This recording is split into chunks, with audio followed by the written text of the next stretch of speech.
You can now find me on RoadStr, the app connecting people through cars. Follow me there to be the first to know about my upcoming plans.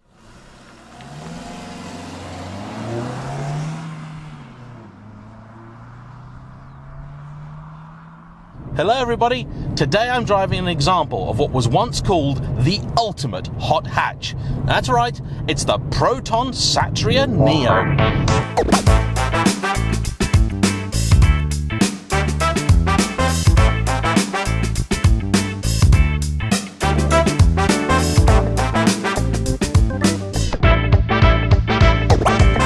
I will admit that claim may be a little bit of a stretch, and in truth it was referring to the 1.6 litre version of this car, which I'm not driving today. More on that in a moment.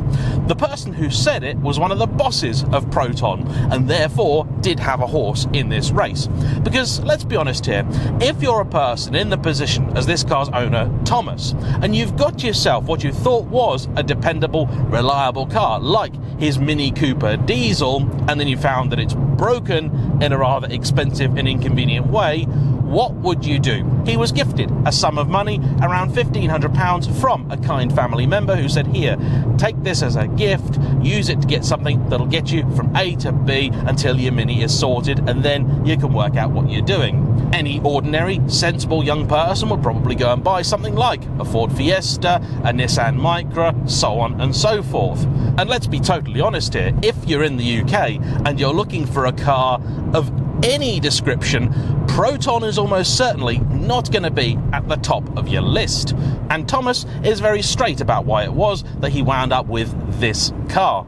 Firstly, it's not any of the things that you'd expect a young person to get. He's currently 24 and taking a gap year out of uni to try and save some money to carry on with his education. A rather sensible young man in that aspect of his life. But the other thing which drew him to this car is the badge on the back, telling the world that this was the product of Lotus. And today we're asking one simple question. Has he made a complete and total fool of himself? I'll admit, the evidence for the prosecution is rather strong. Though this car does have some good angles from dead on at the front, I actually quite like it. The arrangement of the headlights and the grille, I think, is fairly nice. But that doesn't gel with the back of the car that looks like a sort of awkward cross between a Mark 6 Fiesta and an MG ZR. The interior is also extremely low rent. Just recently I've been trying to feature a number of more affordable cars, but I've got to say, this is the cheapest feeling of them all.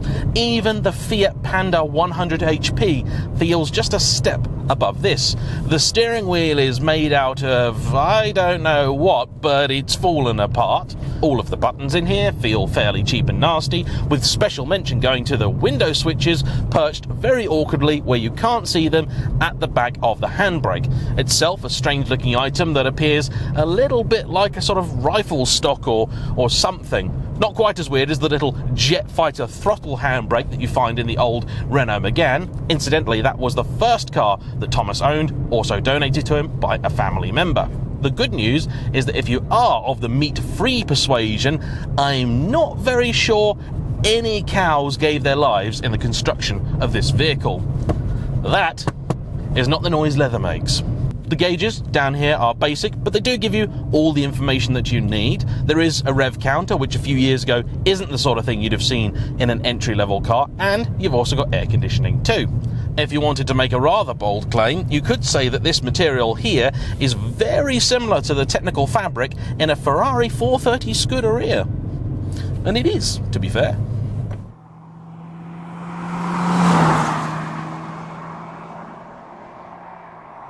I know most of you in my comment section are actually fairly decent, nice and sensible people, so I would ask that you try not to take the mickey out of Thomas's car too much. That's my job. This gear lever down here also seems to have been used as a test bed to see which type of ring can scratch paint off the fastest. The base of it is absolutely bizarre looking, and I didn't have very high expectations for the gear shift at all, because this looks like the sort of thing you'd see in a cheap arcade game from the 1990s.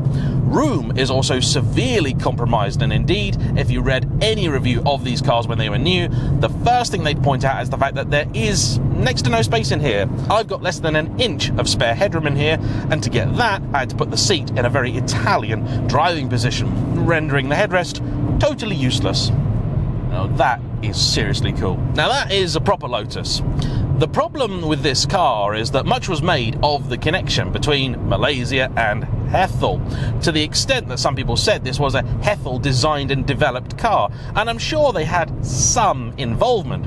But the problem is, when you own Lotus, you can rather say anything you like about what exactly they contributed to your cars. And allegedly it was the engines that Lotus really did have some involvement with, which is very strange because they're also not one of the best things about this car. Even the 1.6 range topper had a mere 110 horsepower. This more economical 1.33 litre makes about 95 horsepower. The torque figure, I'm not going to tell you because we'll just all wind up depressed. Even worse than that, the little torque it has goes on holiday between 2,000 to 4,000 RPM. In other words, the exact bit of the rev range where it's needed.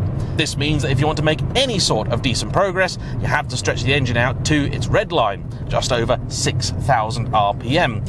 And yet, none of that is the worst thing about this particular car. And this is going to come with a trigger warning for anybody that has even the mildest of OCDs. The alloys on this car are of a design you see on many different vehicles where they have a bit of a twist to them. And that normally drives me absolutely nuts because on most cars that means that they go the correct way around on one side and the wrong way around on another. However, Proton, for all that they didn't bother doing, decided that they didn't like that and they wanted to make the alloys go the same way on both sides, which would work if someone had fitted them correctly. However, I'm reasonably certain that somebody has switched the front two around. So now, on each side of the car, the alloys turn different ways. And it really hurts my brain.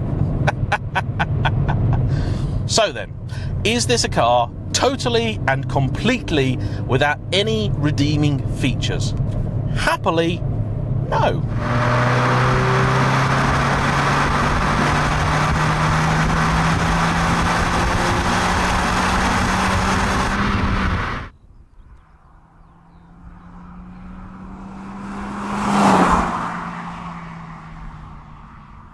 Because there's one thing about this car which does convince me it may actually have had some input from the boys and girls down at Hethel, and that's the way it goes around a corner.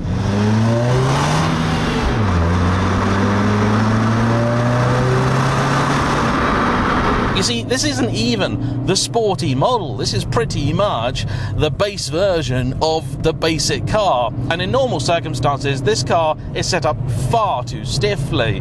It bounces over even the smallest of imperfections, and it isn't particularly refined. But it is when you start to press on and have fun, you realise there is a bit of a reason for that. The steering, while far from Lotus's usual lofty standards, is actually pretty good, especially compared with some more modern cars. There is a nice sense of weight to it. You do get the sense of how close to the limit you actually are, most of the time reasonably far away, and there's even adjustability in it too. It does really remind me of old school hatchbacks like a 205 GTI, so on and so forth. A lot of base level cars with a softer setup. Once you've committed to a corner and an angle of attack, that's it, you've got no further input. However, here you can do more or less anything, and halfway through the bend just go, actually, I've got a better idea, correct yourself, and the car will respond happily. The turning circle is not actually even that bad either. The suspension, in case you're wondering, is McPherson struts up front with a multi-link setup at the rear. The truth is that this whole car was actually a very, very important one for Proton. You see, the previous Satria, which gifted us the Satria GTI, probably the most famous result of the Proton-Lotus collaboration, was actually a rebodied Mitsubishi Colt. This instead is a far more original creation. The body and chassis are genuine new creations, and the gearbox is one of the few holdovers from the old car. And although by the time this was in production, from around 2006 to 2015, it was a very old unit, remember the last one came out in 1994, it's actually very, very pleasant. I had utterly zero expectations for this gear shift and thought it was going to be one of the car's weaknesses. It is in fact one of its strengths. What is a weakness though is that engine. And I'm not just talking about its overall firepower, because I didn't expect it to have much.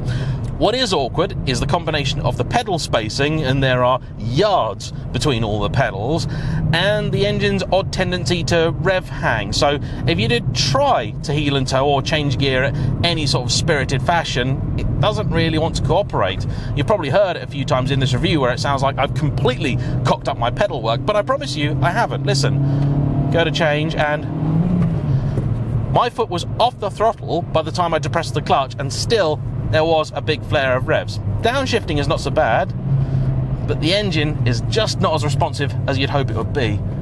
Chucking this thing in a bend though, fantastic. Even on these budget tyres, and as this is a car owned by a student, it's presented here today in authentic student specification, so it hasn't been cleaned or anything like that.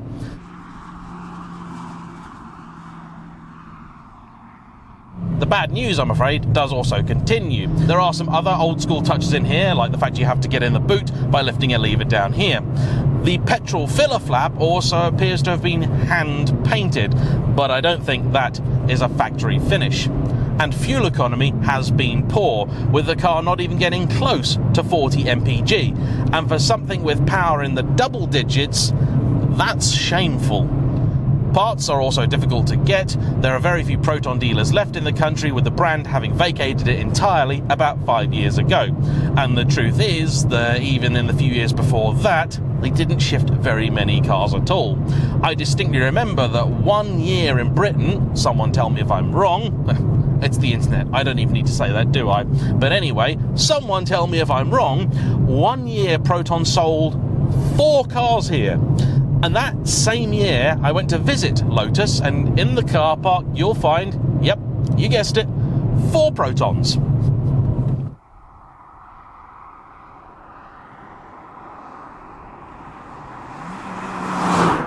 I have to admit that once you get on it, and you get that engine spinning, and the car seems to hunker down just a little bit, it is a lot of fun. Real shame about that engine. That's a real killjoy there. You paired this with a proper peppy little engine, and I think it would be an awful lot of fun. Not for anybody tall, because they couldn't fit in here, or anybody that needed something easy to maintain, because you can't get the bits, or that doesn't want to spend too much money on fuel, because it's bad on that, or who doesn't want to be ripped apart mercilessly by their friends, because they will be.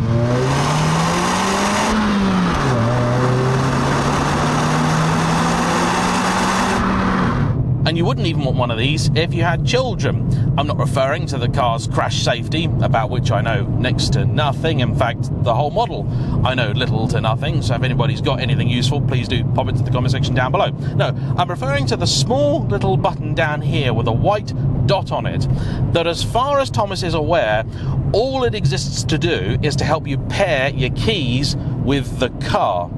And if you press that, it will unpair the keys that are already paired. So that button down there is just a way for any child or annoying person in the passenger seat to mess with your day, because you'll have to spend ages resetting all your keys. One of the few pieces of actually quite helpful design in here is the cup holder. It's not particularly large and probably can't hold many cups or bottles, but the floor of it is easily removable, handy for cleaning, and if you remove it, you'll see you can access the back of the handbrake very easily to make adjustments nice and quickly. That's something I'm sure every owner of one of these has had to do. The car does, though, have one other ace up its sleeve. It's cheap. It's really cheap. These days, proper bargains have all but gone. The idea of being able to find a decent car with an MOT on it you could actually use and drive for a bit for a few £100s is basically ancient history. But right now, there is one Proton Satria Neo working with MOT on eBay, and the buy it now price is less than 600 quid. And it's definitely worth at least that. So then, for the young petrolhead looking for something a little bit different, I'd recommend almost anything but a Proton Satria Neo. However, for that one person in 100, it's probably not a bad idea. Thanks to you for watching. Thanks to Thomas for bringing his car out. Please like, comment down below, subscribe if you haven't already, and I'll see you for the next one. Bye-bye.